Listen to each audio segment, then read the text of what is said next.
Abra sua Bíblia no Salmo 101.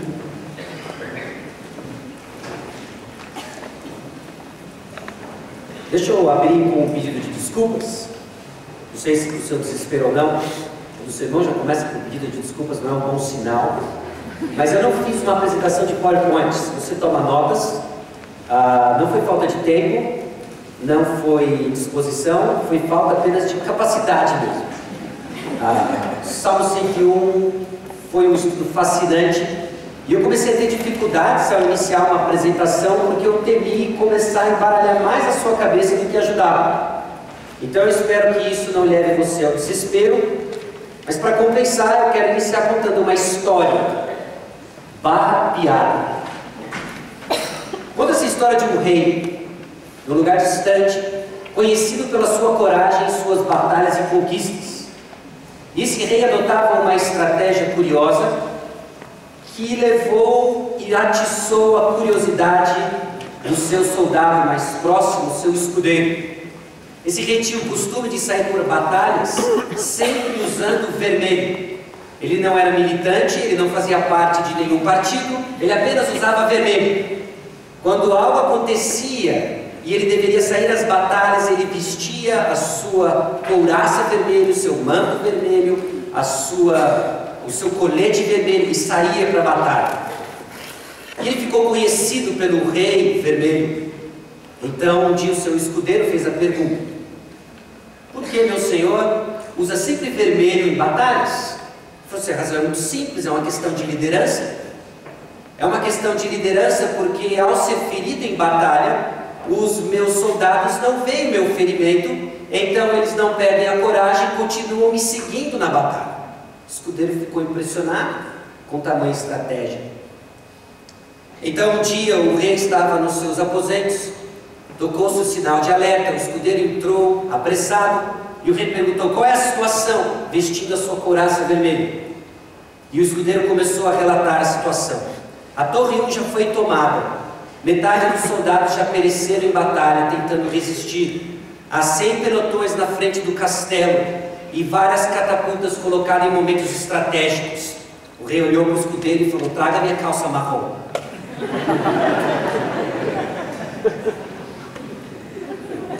O objetivo não é de forma alguma expor nossas disfunções orgânicas diante de situações de medo, muito menos ofender você com isso, mas tem um ponto aqui.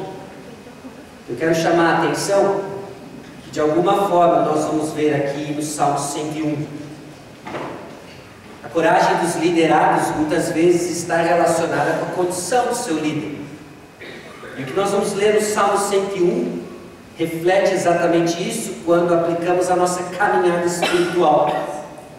Você perdeu coragem porque você vê um rei diferente daquele descrito na palavra de Deus. Então, tentando conciliar essas ideias, eu pensei em vários títulos, e uma das razões pelas quais eu não fiz hoje o PowerPoint, o primeiro deles era o modelo de governante segundo o coração do Senhor. Talvez atiçaria a sua curiosidade, em especial no dia que vivemos hoje como Brasil. Quem é esse governante? Que pena que veio só hoje, que as eleições, ou pelo menos o primeiro turno, já acabou. Mas depois, conforme eu fui estudando o Salmo, eu fui entendendo que talvez não fosse o melhor título. Talvez não fosse aquele que com precisão mostrasse a beleza das verdades aqui no Salmo 101. Qual é a mensagem geral do Salmo 101? O Salmo 101 faz parte, se você vem acompanhando a série, do quarto livro do livro dos Salmos. O livro dos Salmos é dividido em 5 livros e o Salmo 101 faz parte do quarto livro. Nos Salmos 90 ao 106 é a quarta divisão do livro dos Salmos. É o coração dos Salmos, é que enfatiza o reino de Deus. Temos visto então desde o Salmo 90 um caminhar, uma progressão da descrição do reino de Deus. Fatalmente, como descrição do reino de Deus, nós vamos ver uma descrição do rei, que é o Salmo 101, que enfatiza o papel do rei em promover justiça no reino a partir do seu exercício individual de justiça. O rei promove justiça no reino pelo exercício individual da sua justiça. É o que nós vemos no Salmo 101, um salmo de Davi, que aponta para o modelo do bom rei. Ao longo da história, esse salmo que aponta um modelo de governante foi usado por diversos governantes.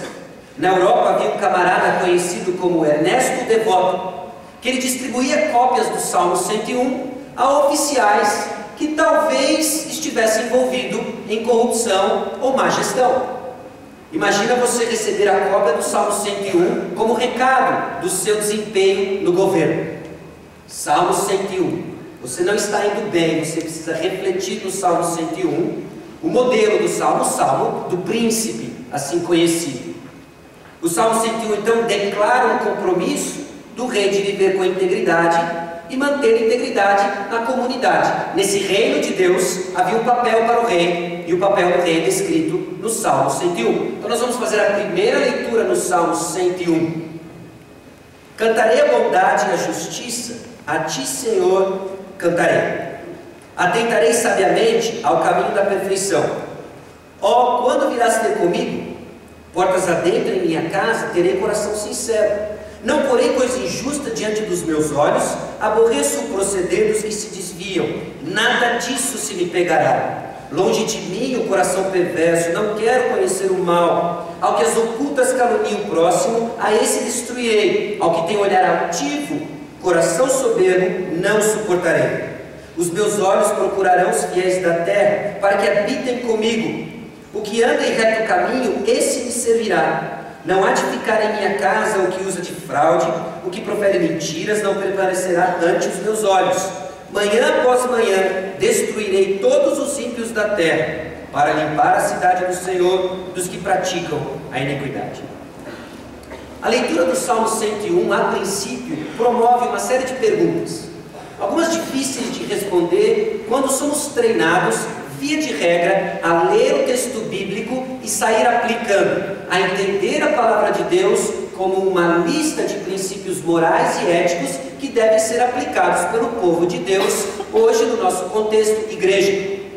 Não é necessariamente errado pensar dessa forma. Eu espero que você, ao ler texto bíblico, esteja com a expectativa de que o Senhor fale com você, de que isso traga para você transformações éticas e morais. Porém, se encurtarmos e pegarmos um atalho na compreensão do Salmo 101, a Bíblia se torna um livro difícil, opressor e estéril, sem a capacidade de produção de frutos, vida, porque encaramos a Bíblia como muitos dos fariseus fizeram ao longo da história, apenas mais uma lista de obediência.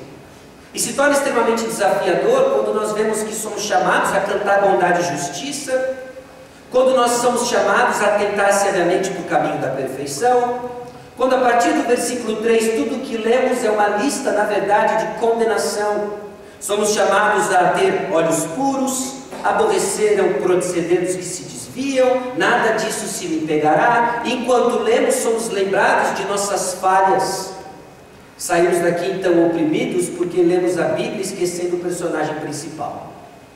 O Salmo 101 foi escrito por um rei, o rei Davi, um personagem que fez parte da antiguidade, homem usado pelo Senhor, conhecido por ser o rei segundo o coração do Senhor. Davi faz parte de um desenrolar de uma história maior do que ele mesmo, uma história que aponta para o nosso Salvador Jesus Cristo, homem que foi o segundo rei de Israel, depois de Deus ter lidado com o povo de Israel em momentos e economias diferentes. Antes de ser reis, havia os profetas, os juízes, um mediador, um sacerdote, Moisés, Arão, os levitas. Antes deles havia uma família, havia os patriarcas e havia Adão. Deus está se revelando ao longo da história, e para isso ele usa Adão, depois ele usa uma família, depois ele usa uma nação, sempre com o objetivo de demonstrar a sua glória. Davi então se conta como parte dessa história. Para entendermos então o Salmo 101, eu vou convidar os irmãos a entendermos o Salmo na perspectiva de Davi, antes da vinda de Cristo. Como que Davi entendeu o Salmo, como o Salmo tem a sua progressão e nos aponta para um evento clímax da salvação, Jesus Cristo, a quem todo o Antigo Testamento apontava. E depois, quando entendemos o Salmo 101, na perspectiva de Cristo Jesus, aquele que é o consumador, autor da nossa fé, aí sim seremos capazes de aplicar o Salmo 101 e entender a mensagem de hoje para nós. Ok? Então eu estou tentando aqui, embora não tenha PowerPoint, usar as minhas toscas habilidades cênicas, em que nós vamos ver Davi antes da cruz e aí aplicar para nós hoje. Ok? Estamos no hoje. Vamos olhar para a cruz de Jesus e vamos olhar para Davi. Como que Davi entendeu o Salmo? Qual é o contexto do desenvolvimento da história do Salmo 101? Porque se você desligar Davi do restante da história, o Salmo 101 nada mais vai ser do que uma série de leis e obrigações impossíveis de ser cumpridas, e você vai sair daqui mais pesado de como você entrou. Ok? Tudo bem? Ok. Então estamos aqui, vamos entender o Salmo 101 na história e no desenvolvimento de Davi. O momento histórico em que Davi escreve o Salmo 101 é desconhecido por nós. Provavelmente foi no início do seu reinado. Foi um salmo que talvez tenha sido escrito para a inauguração do seu reinado ou a celebração do seu reinado. No entanto, quando nós olhamos para a história do rei, há um momento significativo no início do seu reinado que sugere que foi o momento em que esse Salmo 101 foi escrito, que está lá em 2 Samuel, capítulo 6. Em que contexto que o rei Davi escreveu o Salmo 101, esse compromisso de ser um justo rei e promover a justiça de Deus na terra? Nós estamos falando de um momento em que a teocracia é mediada pela figura de um rei. 2 Samuel, capítulo 6, versículos 1 a 11.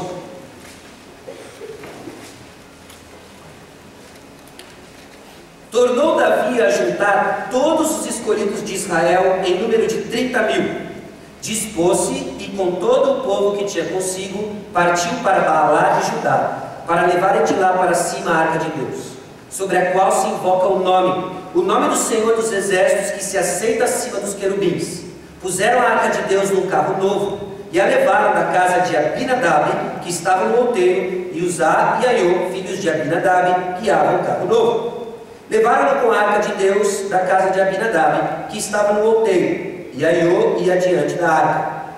Davi e toda a casa de Israel alegraram-se perante o Senhor, com toda sorte de instrumentos de pau, de faia, com harpas, com saltérios, com tamborins, com pandeiros, com símbolos.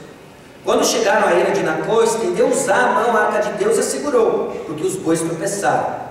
Então a ira do Senhor se acendeu contra Uzá. Deus o feriu ali por esta irreverência, e morreu ali junto à arca de Deus. Desgostou-se Davi, porque o Senhor irrompera contra Uzá, e chamou aquele lugar Pérez Uzá, até o dia de hoje.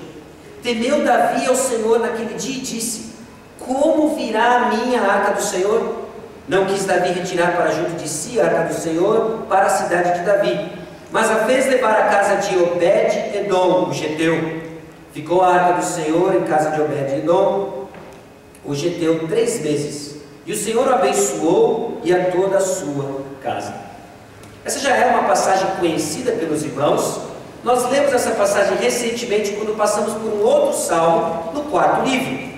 É a passagem que descreve o momento em que Davi se torna rei de Israel e quer trazer de volta a arca do Senhor para Jerusalém. Jerusalém era a cidade da habitação de Deus, e a arca significava a presença abençoadora de Deus sobre a cidade de Deus, Jerusalém. Davi, então, com o seu intuito e a motivação de ser um rei segundo o coração do Senhor, quer trazer a arca. Só que tem um problema. Davi passou anos, décadas talvez, envolvido com os filisteus, aprendendo os costumes dos filisteus e adotando a postura de adoração dos filisteus. Deus quer ser adorado, Ele dá as prescrições de ser adorado, não é assim que leva a arca. Se você, Davi, quer ser um rei em comunhão com o Senhor, você irá adorar ao Senhor nas prescrições do Senhor. O Senhor então mostra e revela a sua santidade. Ele mata Uzá, porque não é assim que a arca deve ser levada. Inicia-se um processo da purificação, da compreensão de Davi sobre a presença do Senhor. A presença do Senhor é santa e ela é exigente. Se eu quero adorar ao Senhor, eu devo fazer segundo as prescrições do Senhor. Não é assim que leva a arca. Davi então levanta uma pergunta no versículo 9: como virá a minha arca do Senhor? Essa é a pergunta de Davi em ter comunhão com o Senhor. Salmo 101, versículo 2: ó, quando virás ter comigo? É uma pergunta que indaga e traz a mesma dúvida: Senhor, quando o Senhor virá ter comigo? Quando que eu terei a arca do Senhor comigo? Davi não está interessado apenas numa caixa folhada a ouro. Davi está interessado em comunhão com a presença do Senhor. A arca simbolizava a bênção da presença do Senhor. Quando o Senhor virá ter comigo? A pergunta do Salmo 101, versículo 2, é para que o Senhor mantenha comunhão com Davi. Provavelmente no momento em que ele se questiona de ter a arca do Senhor com ele. Então ele escreve, provavelmente no espaço de 3 meses, o Salmo 101. Eu quero a presença do Senhor. Para ter a presença abençoadora do Senhor, eu devo andar em santidade, porque Deus é santo. Então Davi se lembra de Deuteronômio capítulo 17, versículos 8 a 20. Abra comigo em Deuteronômio capítulo 17, versículos 8 a 20.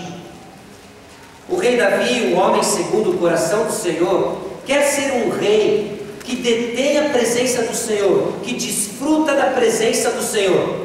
Então ele se lembra das prescrições que Deus havia deixado para o povo de Israel. Ele se lembra e recorda de Deuteronômio capítulo 17, nos versículos 8 a 13, nós vemos o Senhor julgando no povo. Nós vamos cantar sobre bondade e justiça. Vamos ver como Deus apresentava a justiça. Ele julgava o povo, ele julgava as causas do povo. Por um momento ele usa Moisés, por outro momento ele usa juízes, agora ele vai usar reis. Então, a partir do versículo 14, há prescrições específicas para o rei de Israel. Veja o versículo 14 até o versículo 20. Quando entrares na terra que te dá o Senhor, teu Deus, e a possuíres e nela habitares, e disseres: estabelecerei sobre mim um rei, como todas as nações que se acham ao redor de mim.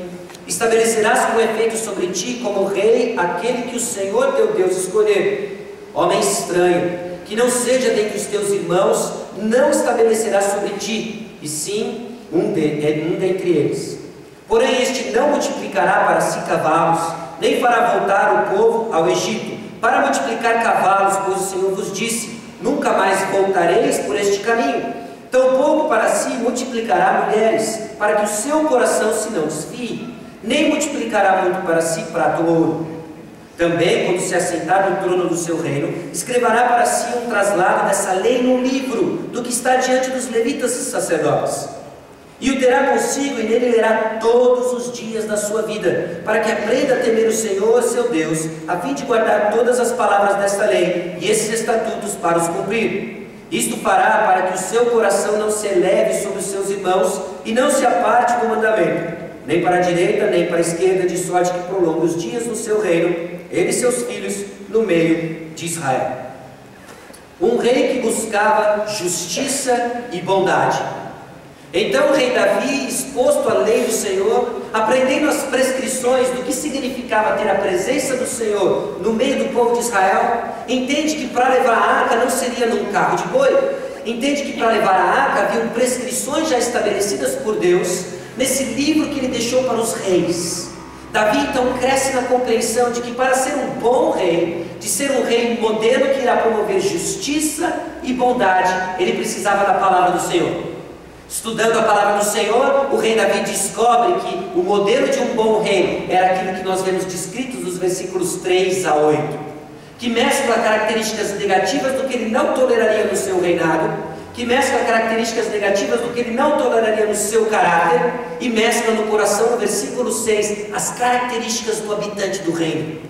Davi então cresce na compreensão da palavra, e ele cresce no seu coração o desejo de ser um bom rei, que irá representar diante de todos os povos a existência de um Deus soberano, um Deus que é bom, um Deus que é justo. Veja o meu reino e tenha um vislumbre de quem é o nosso Deus, bom e justo. Davi então volta para pegar a arca 3 meses depois, 2 Samuel capítulo 6. Em 2 Samuel capítulo 6,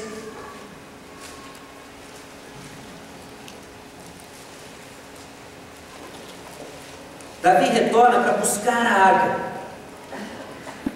Versículo 12 em diante. Então avisaram a Davi, dizendo: o Senhor abençoou a casa de Obed-Edom e tudo quanto tem por amor da arca de Deus. Foi, pois, Davi com alegria fez subir a arca de Deus na casa de Obed-Edom, a cidade de Davi. Sucedeu que quando os que levavam a arca do Senhor tinham dado 6 passos, sacrificava ele bois e carneiros cevados. Davi dançava com todas as suas forças diante do Senhor e estava cingido de uma estola sacerdotal de linho. Assim Davi com todo Israel fez subir a arca do Senhor com júbilo e ao som de trombetas. Ao entrar a arca do Senhor na cidade de Davi, então nós temos o episódio de Mical, que despreza Davi porque ele dançava, tido como um louco, na verdade alegre, porque ele viu a presença do Senhor abençoadora voltando para o povo de Israel. Davi entendeu o que significava ser um rei de acordo com o coração do Senhor, instruído pela palavra. Ele está pronto então para iniciar o seu reinado e ser conhecido por aquilo que o tornou conhecido: bondade e justiça. Davi proclama então no Salmo 101, na verdade, um compromisso individual de cantar a benignidade e o juízo de Deus. O que nos traz algumas perguntas. Como que alguém proclama juízo e ao mesmo tempo bondade? Como conciliamos bondade e justiça? Nossa sociedade carece da compreensão de justiça e bondade, quanto mais quando os dois se mesclam. Davi então se propõe a cantar bondade e justiça, marcas de um reinado onde Deus se faz presente. Ele coloca no versículo 1: cantarei a bondade e a justiça, a ti, Senhor, cantarei, atentarei sabiamente. Ele faz um compromisso individual de andar no caminho correto. Quer manter integridade de coração. Seu desejo de andar no caminho correto é motivado pelo seu desejo de intimidade com o Senhor. Eu quero estar com o Senhor. E porque eu quero estar com o Senhor, eu sou instruído de que meu andar deve ser diferente. Eu devo andar em bondade, eu devo andar em justiça. Davi é um rei justo, um rei bom, porque ele tem comunhão com o Senhor.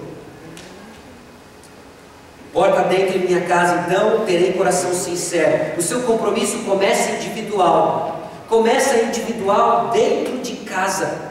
E ele se expande, então, para todo o reino.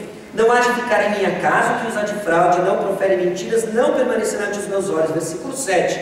Versículo 8. Manhã após manhã, destruirei todos os ímpios da terra, para limpar a cidade do Senhor dos que praticam a iniquidade. Davi reflete o coração do Senhor. Na presença do Senhor, apenas os íntegros habitarão, e eu vou promover a justiça de Deus. A partir de mim, promover para o reino. Davi, o rei segundo o coração do Senhor. A perfeição que ele se propõe a andar é aquilo que nós vemos em Provérbios 11, 20. Vou ler para os irmãos. Provérbios 11, 20. Abomináveis para o Senhor são os perversos de coração, mas os que andam em integridade são o seu prazer. Porque ele ama o Senhor. Ele quer um reino cheio e repleto de pessoas que andam em integridade. E ele está disposto a fazer uso da espada se necessário, para deixar com que o reino esteja repleto de pessoas íntegras. Note que nós não terminamos o processo, nós ainda estamos entendendo o que Davi está fazendo, a compreensão de Davi, ainda não progredimos ao longo da história, porque se pararmos agora, nós encontramos a base bíblica para o jihad. É isso, meus irmãos. Esquece esse negócio de Bíblia. Arme-se até os dentes e nós vamos promover o reino de Deus em São José pela força. Mas Davi está fazendo algo aqui. Algo no progresso da revelação nos vai dizer que não é bem isso a aplicação para nós hoje. Então nós temos que entender o que acontece ao longo da história. Nós precisamos compreender como que essa perversidade do coração descrita no Salmo 101 toma forma. Como que a integridade do coração descrita no Salmo 101 irá tomar forma. Nós vemos que se tornam hábitos de um coração. O comportamento reflete um caminhar perverso, um caminhar puro, hábitos de um coração. A preocupação então com o coração que Davi tem, de andar no caminho da perfeição, ela aponta para um ideal. Davi está descrevendo o ideal de um rei. O ideal de um rei que promove a sua bondade e justiça no seu reino. Davi aponta para algo maior. O compromisso do rei, então, não é apenas com o que é legal, ou se opor aos que não se enquadram no seu padrão legal. O Salmo é um voto para desenvolver um caráter e praticar uma vida que seja coerente com a moral teológica, a moral descrita nos versículos 3 a 8.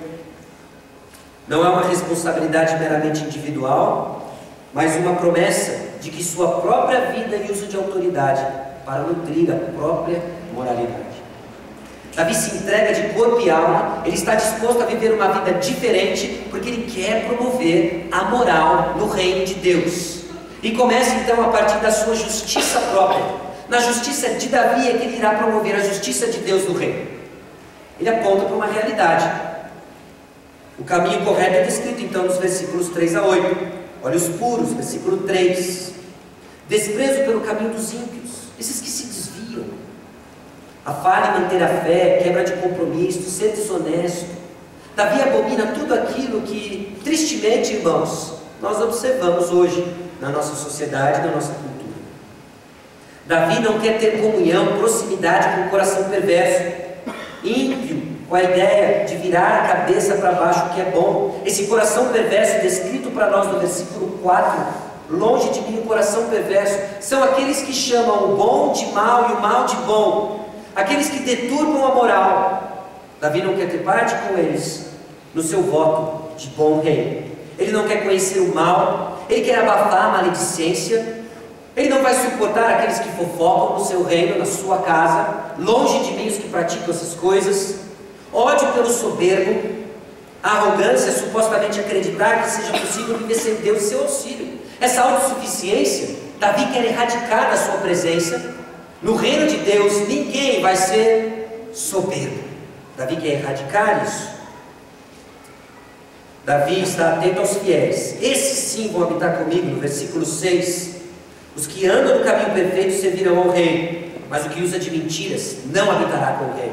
Eu não permito nenhum mentiroso na minha presença, porque eu estou em intimidade com o Senhor. Perverso nenhum, mentiroso nenhum ficará no reino de Deus. O bom rei então irá destruir os ímpios, para que não entrem na cidade que representa a presença do Senhor. Davi faz um voto sério. Ele faz um voto que reflete o seu compromisso com o Senhor. Bom, entendemos o coração de Davi, agora precisamos entender o progresso da história. Esse rei que quer promover bondade e justiça, será que ele foi bem sucedido? 2 Samuel capítulo 6 nos narra a volta da arca do Senhor.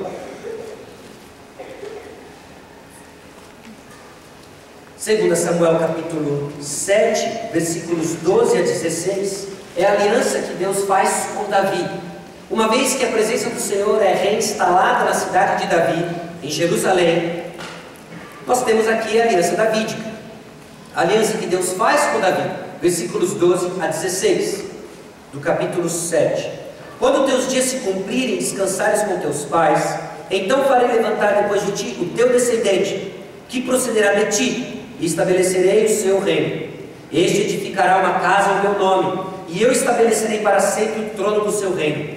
Eu lhe servirei por pai, e ele me será por filho. Se vier a transgredir, castigá-lo-ei com varas de homens e com açoites de filhos de homens. Mas a minha misericórdia se não apartará dele, como a retirei de Saul, a quem tirei diante de ti. Porém a tua casa e o teu reino serão firmados para sempre diante de ti. Teu trono será estabelecido para sempre. Bom, Davi inicia então o seu reinado. Ele inicia um reinado de justiça, 2 Samuel capítulo 8, versículo 15.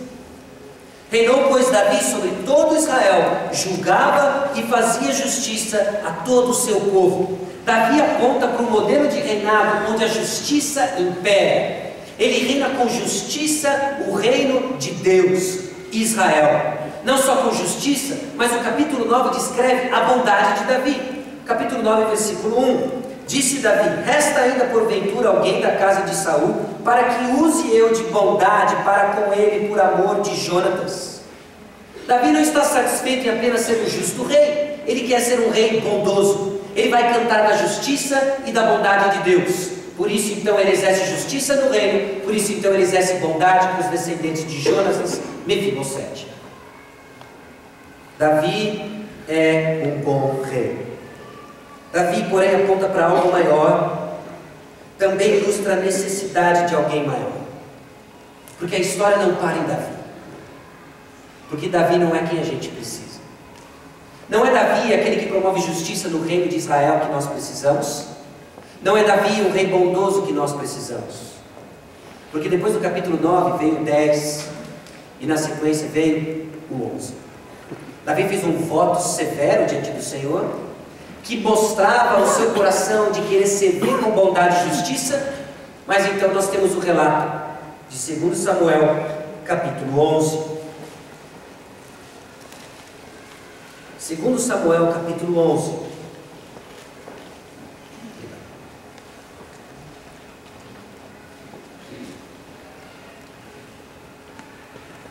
Note o desenrolar da história. Decorrido um ano, no tempo em que os reis costumam sair para a guerra, enviou Davi a Joabe e seus servos com ele e a todo Israel, que destruíram os filhos de Amon e sitiaram Rabá. Porém Davi ficou em Jerusalém. Uma tarde, levantou-se Davi do seu leito e andava passeando no terraço da casa real. Põe o dedo aí, eu vou ler para os irmãos, Salmo 101, versículo 2. Portas adentro em minha casa, terei coração sincero. O voto de Davi é que dentro de casa ele teria um coração sincero. O voto de Davi é que dentro da sua casa ele iria viver de forma perfeita e madura para com o Senhor. E olha o que ele faz então dentro de casa. Capítulo 11 de 2 Samuel. Daí viu uma mulher que estava tomando banho. Era ela muito formosa.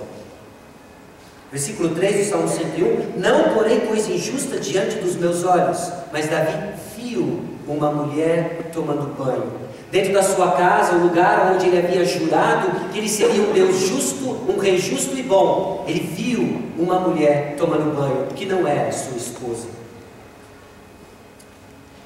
Bom, Davi mandou perguntar quem era. Disseram-lhe: Batseba, filha de Eliã, mulher de Urias, o heteu. Então enviou Davi mensageiros que a trouxessem. Ela veio e ele se deitou com ela. Versículo 4 do Salmo 101. Longe de mim o coração perverso, não quero conhecer o mal.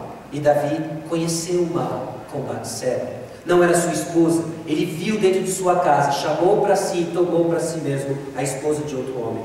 Tendo ela purificado da sua imundícia, voltou para sua casa. A mulher concebeu e mandou dizer a Davi: estou grávida. Então enviou Davi mensageiros a Joabe, dizendo: manda-me Urias, o heteu. Joabe enviou Urias a Davi. Vindo, pois, Urias a Davi, perguntou este como passava Joabe, como se achava o povo e como ia a guerra. Depois disse Davi a Urias: desce a tua casa e lava os pés. Saindo Urias da casa real, logo se lhe seguiu um presente do rei. Porém Urias se deitou à porta da casa real com todos os servos do seu senhor, e não desceu para a sua casa. Fizeram-no saber a Davi, dizendo: Urias não desceu à sua casa. Então disse Davi a Urias: não vens tu de uma jornada? Por que não desceste à tua casa? Respondeu Urias a Davi: a arca, Israel e Judá ficam em tendas. Joabe, meu senhor, e os servos de meu senhor estão acampados ao ar livre. E hei de eu entrar na minha casa para comer e beber e para me deitar com minha mulher? Tão certo como tu vives e como vive a tua alma, não farei tal coisa. Então disse Davi a Urias: demora-te aqui ainda hoje, e amanhã te despedirei. Urias, pois, ficou em Jerusalém aquele dia e o seguinte. Davi o convidou e comeu e bebeu diante dele, e embebedou. À tarde saiu Urias a deitar-se na sua cama com seu servo e seu senhor, porém não desceu à sua casa. Urias era um homem bom, Urias era um homem fiel, Urias era exatamente um homem que Davi jurou que ele gostaria que permanecesse dentro de sua casa. Versículo 6 do Salmo 101. Os meus olhos procurarão os fiéis da terra, para que habitem comigo. O que anda em reto caminho, esse me servirá. Urias não foi se deitar com a sua esposa, não é porque de alguma forma ele queria preservar sua concentração, não é porque de alguma forma ele queria preservar suas energias físicas. Urias não se deitou com a sua esposa porque guerra no reinado de Davi era uma atividade santa e que exigia consagração. Urias era um homem consagrado, Urias era um homem fiel, era um homem que Davi havia jurado que ele gostaria que permanecesse em seu reino, era um homem que ele queria se cercar dele. Urias era um homem bom. Mas Davi tem um plano para ele, que não é que ele permaneça no reino. Davi tem um plano oposto àquilo que ele havia jurado. Versículo 14. Pela manhã Davi escreveu uma carta a Joabe e ainda mandou por mão de Urias: Escreveu na carta dizendo: ponde Urias na frente da maior força da peleja e deixai-o sozinho para que seja ferido e morra. Tendo, pois, Joabe sitiado a cidade, pôs a Urias no lugar onde sabia que estavam homens valentes. Saindo os homens da cidade, pelejando com Joabe, caíram alguns do povo dos servos de Davi, e morreu também Urias o Heteu. Então Joabe enviou notícias e fez saber a Davi tudo o que se deram na batalha. Deu ordem ao mensageiro, dizendo: se ao terminares de contar ao rei os acontecimentos dessa peleja, suceder que ele se encolerize e te diga: por que vos chegaste assim perto da cidade a pelejar? Não sabias vós que haviam te atirado do muro? Quem feriu Amibeleque, filho de Jeru-Bezete? Não lançou uma mulher sobre ele do muro um pedaço de mó corredora, de que morreu em Tebes? Por que vos chegastes ao muro? Então dirás: também morreu teu servo Urias, o Heteu. Partiu o mensageiro, chegando, fez saber a Davi tudo o que Joabe lhe havia mandado dizer. Disse o mensageiro a Davi: na verdade, aqueles homens foram mais poderosos do que nós, e saíram contra nós ao campo, porém nós fomos contra eles até entrar pela porta. Então os flecheiros do alto do muro atiraram contra os teus servos, e morreram alguns dos servos do rei. E também morreu teu servo Urias, o rei. Disse Davi ao mensageiro: assim dirás a Joabe: não pareça isso mal aos teus olhos, pois a espada devora tanto este como aquele. Intensifica a tua peleja contra a cidade e derrota, e tu anima a Joabe. Davi acabou de violar todos os seus votos de bom rei. Davi não é a esperança de Israel. Davi não é a nossa esperança. Davi prefigurava algo maior. Davi prefigurava alguém que haveria de vir. Nós precisamos de um rei justo, e Davi falhou. Nós precisamos de alguém cuja justiça promova a transformação dos seus súditos, e Davi falhou. Davi não foi capaz de cumprir seus votos. Davi, sou eu e você, incapazes de manter nossas obras de justiça.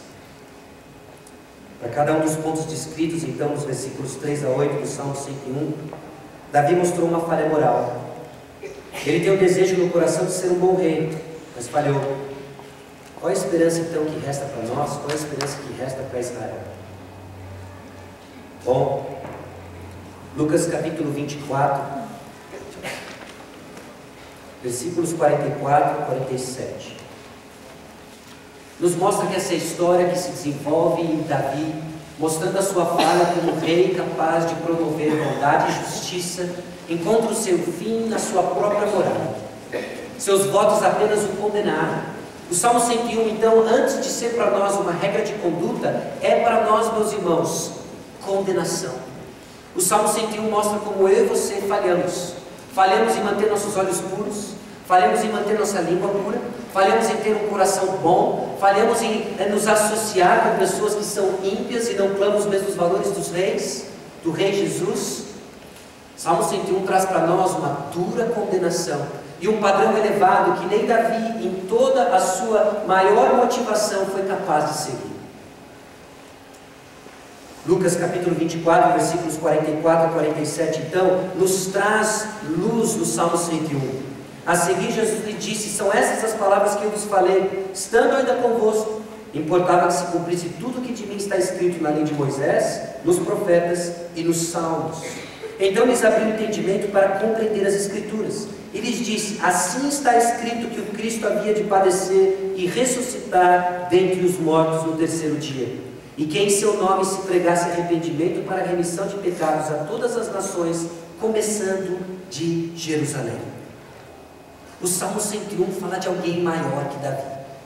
Davi foi um homem usado pelo Senhor para deixar registrado historicamente para nós o desejo que ele tinha de ser um bom rei.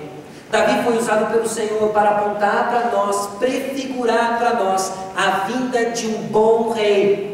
Mas Davi não é o cumprimento de um bom rei. Na verdade, o Salmo 101 não falava de Davi. O Salmo 101 falava para nós do rei Jesus. aquele a quem toda a Escritura aponta, aquele que é o clímax da revelação, aquele que é a razão da nossa existência, o Rei Jesus. O Salmo 101, na verdade, então descreve um rei bom, um rei justo, e o nome dele não é Davi, é Jesus Cristo, o rei que luta pelo seu reinado. Irmãos, em épocas de eleição, quando carecemos candidatos que servem o povo, não esqueçamos que o Rei Jesus luta e serve o seu reino. Há um rei acima de todas as coisas que está preparando para si mesmo um reino. Esse reino é perfeito, esse reino ele morreu por ele traz para nós a sua justiça, promove bondade. Esse rei é Jesus. Amém. Esse rei é a esperança pela qual nos reunimos. Ele é a figura do bom governante. Ele é o bom governante que se fez súdito, que se humilhou em nosso favor. O nome dele é Jesus, não é Davi. O Salmo 101 não é uma tentativa inútil de viver santo aqui na terra. O Salmo 101 é a razão da esperança, da justiça que nos aguarda, da bondade que nos aguarda, que se resume a uma pessoa só, e o nome dele é Jesus, porque os salmos apontam de 1 a 150 apenas para uma pessoa, Jesus. Amém. Jesus é o clímax então da revelação. Isaías capítulo 11 nos dá mais informações sobre esse rei que haveria de vir, ao qual Davi foi insuficiente e incapaz. Isaías capítulo 11 nos dá mais pistas de como será esse rei, de como será esse reinado, do que nos aguarda, meus irmãos. O nosso futuro como nação não será definido hoje à noite, não será definido alguns dias. O nosso futuro como verdadeira nação do Senhor já está definido, e o nome dele é Jesus. Amém. Isaías capítulo 11. Isaías capítulo 11 nos traz a figura do cumprimento profético, porque bondade e justiça vão ser cumpridos de uma forma completa em ambos os adventos da vinda de Cristo. Jesus Cristo já veio, trouxe justiça e trouxe bondade. Ele inaugura o seu reino, mas ele há de consumar o seu reino. Nós proclamamos hoje que ele foi inaugurado, anunciamos o perdão dos pecados. Nós proclamamos que ele voltará para consumar o seu reino, e nós professamos então que temos comunhão com esse reino, somos do reino. Isaías capítulo 11, versículos 1 a 5. Do tronco de Jessé sairá um rebento, e das suas raízes um renovo.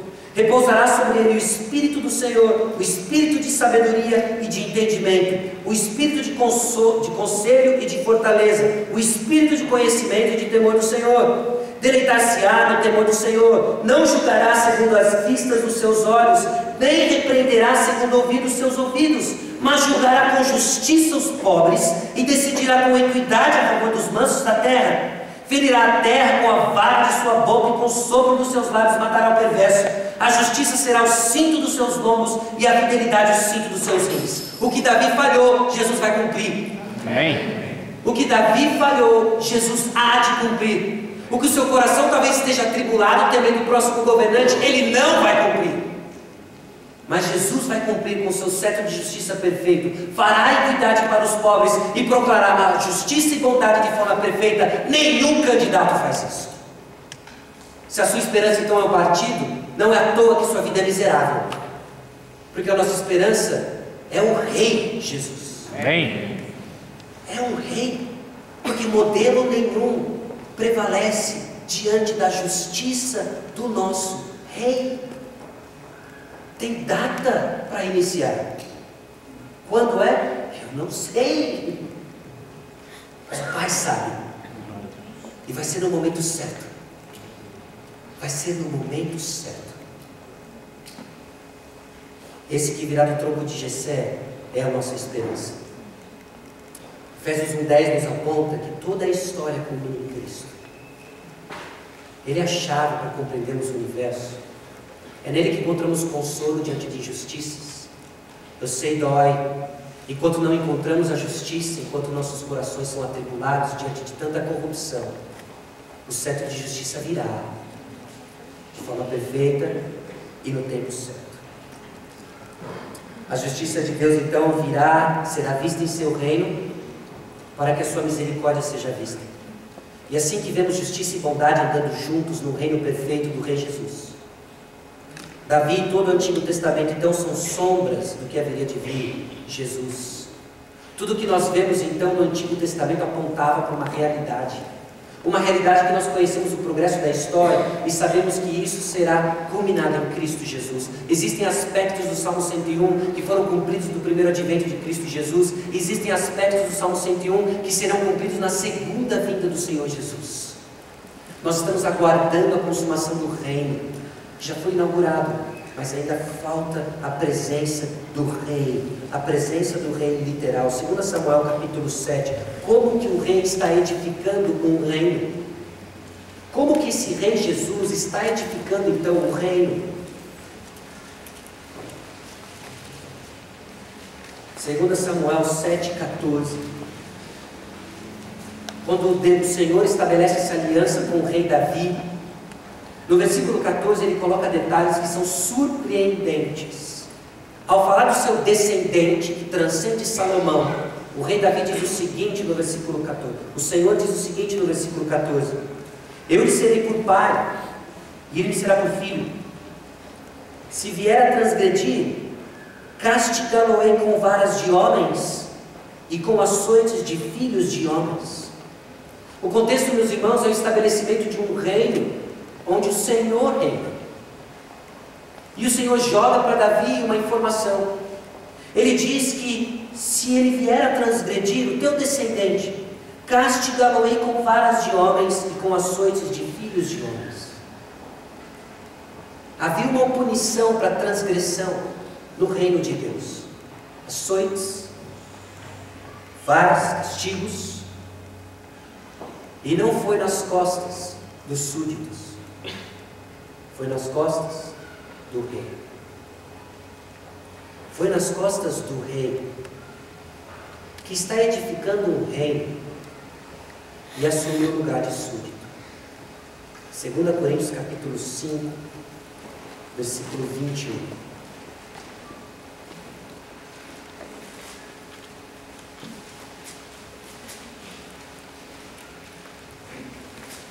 Segunda Coríntios capítulo 5, versículo 21, dá informações sobre esse rei. Aquele que não conheceu o pecado, ele o fez pecado por nós, para que nele fôssemos feitos justiça de Deus. Amém. Amém. Jesus veio, o rei Jesus veio, não foi aclamado como rei, ganhou uma coroa de espinhos e tomou os açoites da minha transgressão e da sua transgressão, porque ele se fez pecado no meu lugar e no seu. O nosso rei está edificando um reino na obra da cruz do Calvário. Ele desceu no manto branco, não se importou em trocar de camisa, porque ele deveria ser visto sangrando. De alguma forma, o sangue do manto do rei nos desencorajou, achamos que perdemos a guerra. Os discípulos ficaram entristecidos quando viram o manto do rei tornar-se vermelho. Nosso líder se foi, cabisbaixo, sem esperança. Os súditos ficaram tristes. Nosso rei se foi. O seu manto branco agora se tornou sangue, vermelho. Qual é o ponto? Jesus não trocou por um manto vermelho, ele veio com o manto branco.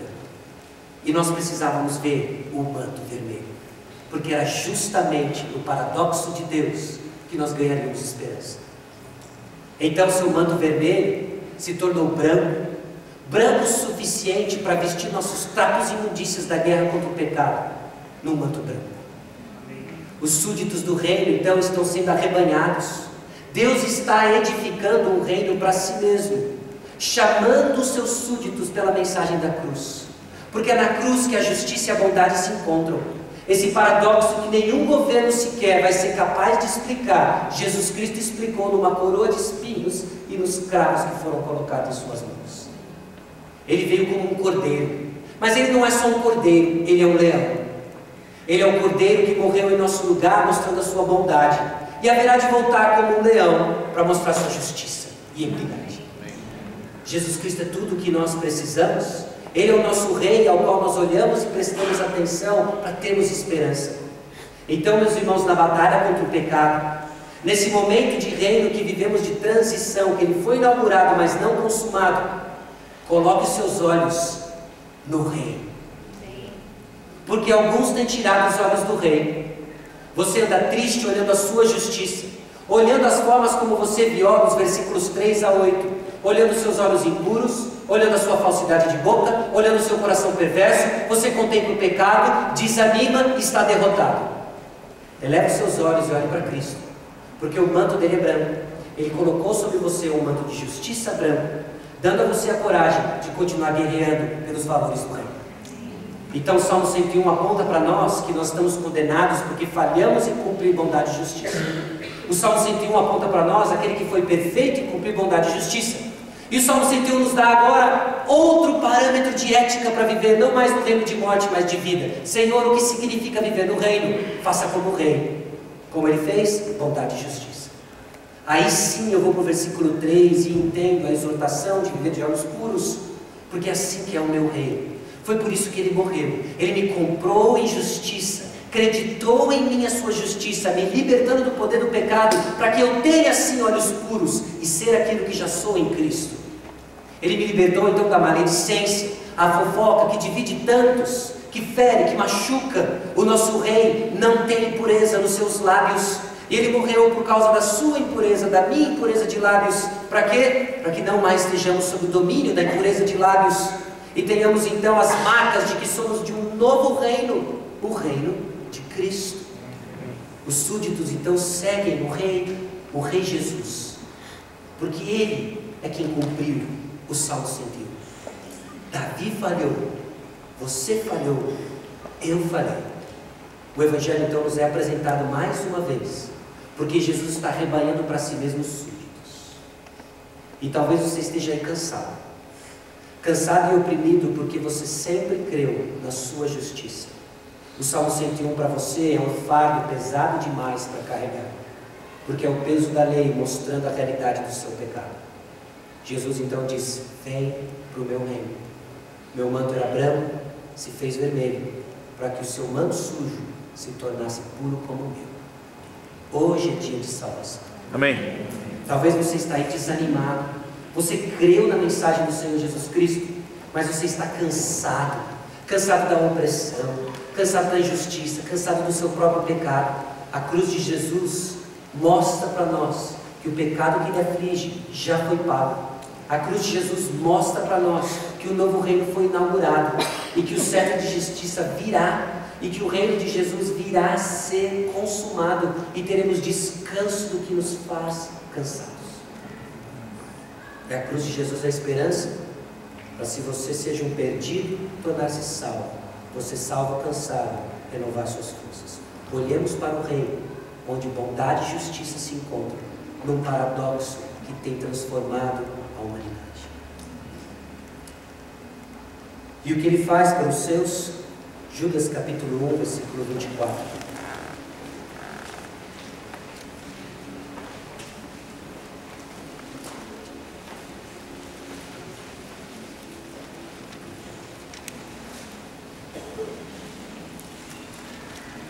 Ora, aquele que é poderoso para vos guardar de tropeços e por apresentar com exultação, imaculados diante da sua glória.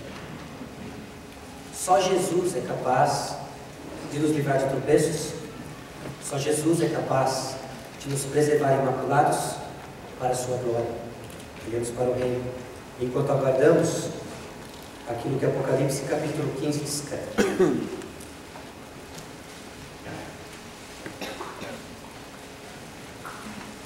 Capítulo 11, desculpa. Capítulo 11, versículos 15 a 19.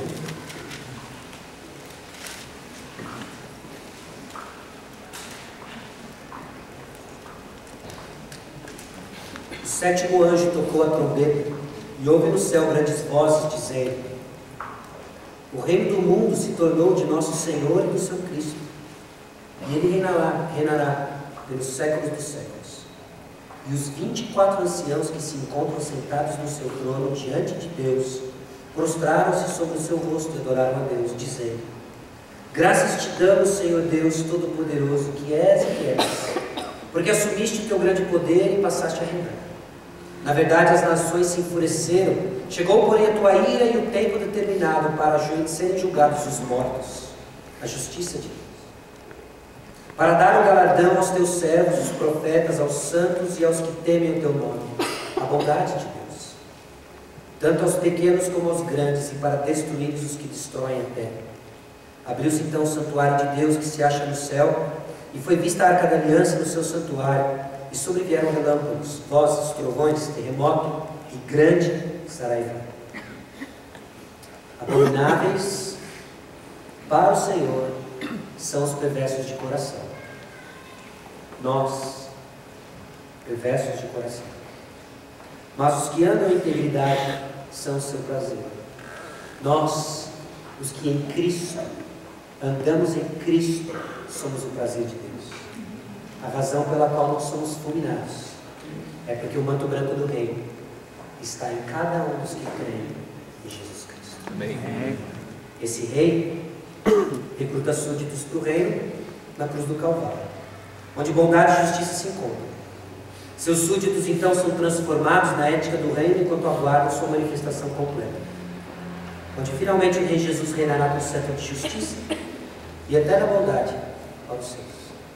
Há esperança, além das eleições. Amém. Vamos orar.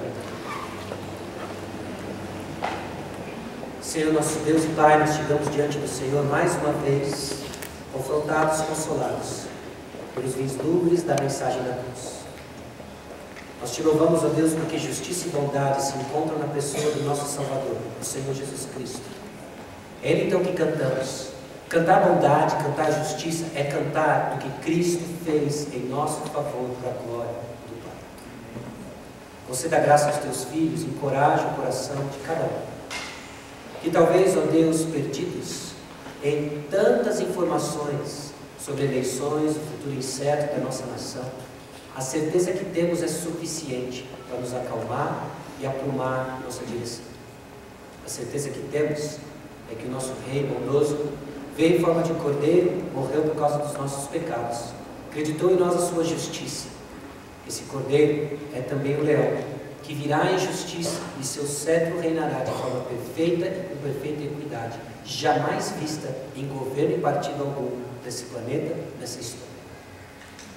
Nós te louvamos, ó Deus, porque o nosso rei morreu pelos súditos e está arrebanhando o seu reino, e fazemos parte dessa história, única e exclusivamente por causa da tua graça. É no nome poderoso de Jesus que nós oramos. Amém. Uma boa semana para os irmãos. Até domingo que vem. Se Deus quiser, se Cristo não vier nos buscar. Amém.